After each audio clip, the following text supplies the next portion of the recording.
अगर इनके आरक्षण नुकसान होगा निश्चित- इन सीटों पर। नहीं नहीं, अगर हम अभी बीजेपी का उम्मीदवार जीतेगा, आप अभी पूरा जोर लगाएंगे या निषाद नाराज भी होंगे, टेकन फॉर ग्रांटेड, आप देखिए कि हमें तो you are taking us for granted. नहीं, सबसे बड़ा मुद्दा किसी के भोजन का है, उसके सम्मान का, सुरक्षा का। तो आरक्षण एक अवसर है जिसके माध्यम से वो हर क्षेत्र में जिसकी जाएं। लड़ाई आप आज से नहीं दशकों पहले से लड़ रहे थे, बामसेफ का हिस्सा थे, कांची राम की सारी स्पीचेस, प्रेस रिलीजेस, आइडियोलॉजी जो थी उसको लिखने का काम आप करते थे। आज आपकी बात नहीं सुनी जा रही है। अब सुनी जा रही है। अब पहली बार है जब से 2019 से मैं इनके साथ हूं, पहली बार उन्होंने वादा किया कि नहीं, हम दीपावली बाद इस आपके आरक्षण के मुद्दे पर बैठेंगे। क्योंकि मैंने उनसे कहा, मानिए जब मैं आरक्षण का आंदोलन करता था सड़क पर, आप सदन में हूं, सदन में भी आवाज उठती है। और माननीय मुख्यमंत्री जब योगी आदित्यनाथ जी थे तो सदन में आवाज उठाते थे मेरे साथ 2015 के आंदोलन में। यूपी सरकार का जो विज्ञापन भी चलता है उसमें इस बात का जिक्र होता है। मैं कह रहा हूं कि उसमें जो है उनका जो वीडियोज है, हमारी आवाज उठाते सदन में कि निषाद जो है ये अनुसूचित जाति का तो हकदार है। उसका क्या हुआ? जो निषाद की 17 जातियां हैं जिनको दलित वर्ग में शामिल होना था, क्यों नहीं शामिल हो पाई? डबल इंजन सरकार आपकी, आप खुद सरकार का हिस्सा, आप खुद सरकार। तो उसका थोड़ा नुकसान देखिए। 43 सीटें हार कर भाजपा ने एनालिसिस किया है कि निश्चित रूप से निषाद जो है पीडीए का हिस्सा कुछ बन गया। तो आरक्षण विरोधी हो गई बीजेपी फिर? नहीं, आरक्षण आपकी बात नहीं सुन रही है। नहीं सुन रही है। क्यों नहीं सुन रही? सुन रही है, तभी तो कह रहे हैं कि दीपावली बाद बैठेंगे। अच्छा, दीपावली बाद बैठेंगे, शुभ मुहूर्त तब निकलेगा। दीपावली बाद बैठ गए और इस पर चर्चा शुरू हो गई, पहल आगे आ गया, तो देखिएगा 9 की 9 सीटें जीतकर ये मछुआ समुदाय के लोग, ये कश्यप कहार, धीवर रखवार, बातम तुरैया, ये सारे लोग जितवा के देंगे बहुत। और इसमें कुछ करना नहीं, हम ऑलरेडी शामिल हैं। जब हम दिल्ली के, अब तक क्यों नहीं हुआ? मैं कह रहा हूं आज के दिन में कि अगर हम संविधान से सुरक्षित हैं, दिल्ली में हम सुरक्षित है, 14 प्रदेशों में अनुसूचित जाति की सूची में है, दिल्ली से रामचरित्र निषाद को भारतीय जनता पार्टी अगर एक मछली शहर अनुसूचित जाति से सीट कर एक निषाद के बेटे को सांसद बना सकती है, तो हमें पूरा उम्मीद है कि इस बात के बाद दौड़ निकलेगा, आरक्षण मिलेगा। हमारे उत्तर प्रदेश की बहुत अच्छी बात विधानसभा में अनुसूचित जाएंगे। मतलब दिल्ली से एक निषाद नेता को लाकर चुनाव जितवाया जा सकता है, उत्तर प्रदेश का जो निषाद है उसकी सुनवाई नहीं होगी।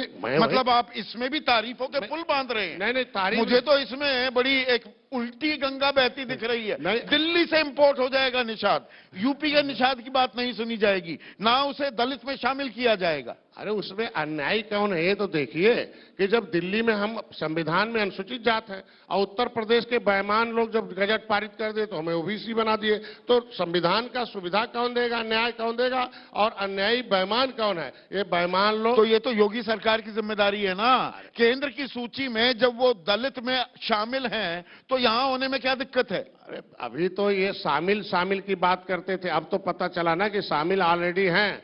इस तरीके से भारतीय जनता पार्टी ने देहरादून में एक शासनादेश जारी किया कि नहीं, शिल्पकार जाति नहीं, जातियों का समूह है, उसमें टमटा जो है और कुम्हार प्रजापति है। तो उत्तर प्रदेश में भी एक शासनादेश होगा, क्योंकि 31 दिसंबर 2000 आपको डॉक्टर संजय निषाद का समूह है, आपको टिकट नहीं देते। जो सीट आप जीते, जिस सीट पर दूसरे नंबर पर आए, आपके नेताओं को अपनी तरफ ले जाते हैं। आपको सिंबल भी नहीं देते। निषादों को 17 जाति जो दलित में शामिल करने का अख्तियार राज्य सरकार का, केंद्र सूची में वो पहले ही हैं, वो भी नहीं करते। आप कर क्या रहे हैं सरकार में? पहली बार है 70 साल में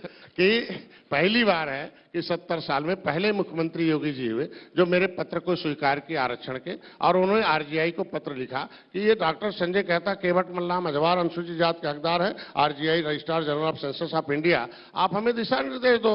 लेकिन आप वही कहने कि ढेर सारे तो मामला विचाराधीन है। उन्होंने क्या किया कि यहाँ न भेज के उसको भेज दिया कि नहीं ठीक है, इनका बात सही है, हमारे यहाँ सेंसस मैनुअल 1961 में निषाद है और केवट मल्लाह को मझवार में गिनती हुई है, ये 70 लाख गिने गए थे। लेकिन ये मामला सामाजिक न्याय मंत्रालय का। मैंने कहा ना कि अधिकारियों के दिल में पिछली सरकारों की आत्मा कुछ निवास करती, कुछ अधिकारी तो मामला हल न हो। उत्तर प्रदेश मांगा दिशा निर्देश और अधिकारी ने भेज दिया सामाजिक न्याय मंत्रालय, तो अब उसमें बता सकते हैं कि अधिकारी अधिकारी कैसे इनके बीच में रोड़ा है। तो मैं तो जब उसकी बात रखा कि ऐसे अधिकारी रहेंगे तो सारा वोट खराब हो जाएगा, इनका अधिकारियों को हटाइए और निषादों की समस्या समाधान। अधिकारियों को हटाइए, अधिकारी असमंजस पैदा कर रहे हैं, डिलेइंग टैक्टिक्स हो रही हैं, पर आप पर भी गंभीर आरोप ये लगे कि बीजेपी ने ऐसा गेम खेला।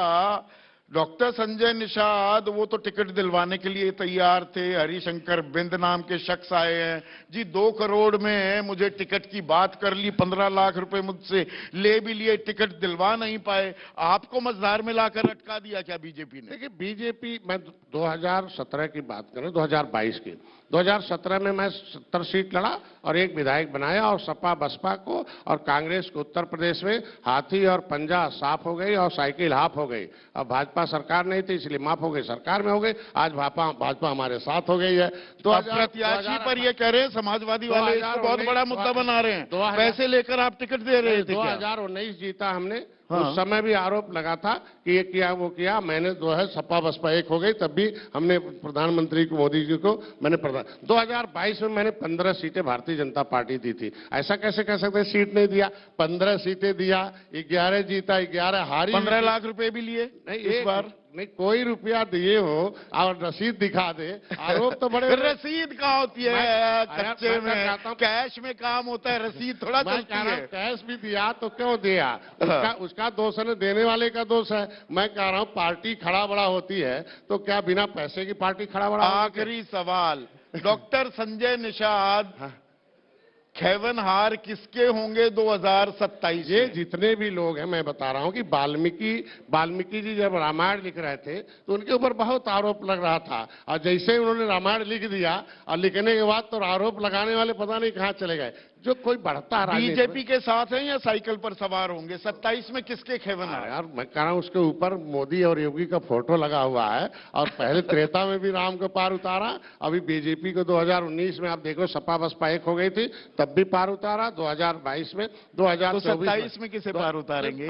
एनडीए के साथ तब भी थे, आज भी है, कल भी रहेंगे, क्योंकि हम लोग देखिए जो काम एनडीए कर दिया। आज के दिन में निषाद राज के किले पर पिछली सरकारों ने एक ईंट नहीं रखा, भगवान राम और निषाद राज की मूर्ति लगी। अब किसी समाज का सम्मान बड़ा होता है, पैसा बड़ा नहीं होता, सुरक्षा बड़ा होता है। पहले पिछली सरकार इनको केवटा मल्लावा बिंदवा कश्यप कहारा कहती थी, रेट से बात होता था, लेकिन अब गर्व से निषाद जी कह के पुकारते हैं। मैं अब एक अंतिम बात बता दूं कि निषाद की बेटी की इज्जत लूटी गई अयोध्या में, और मैं सदन में आवाज उठाया, योगी जी ने उस पर खड़ा हुए। कोई विपक्ष का नेता निषाद की बेटी के साथ खड़ा हुआ हो तो वो निषाद के साथ आने के लिए हकदार है। खड़ी हुई खेवनहार संजय निषाद अभी कह रहे हैं बीजेपी के होने वाले हैं, पर नैया पार जब लगाने की बात आती है तो बीच मझधार में नावें बदली भी जाती हैं।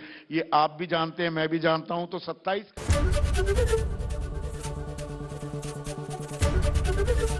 एबीपी गंगा, खबर आपकी, जुबान आपकी।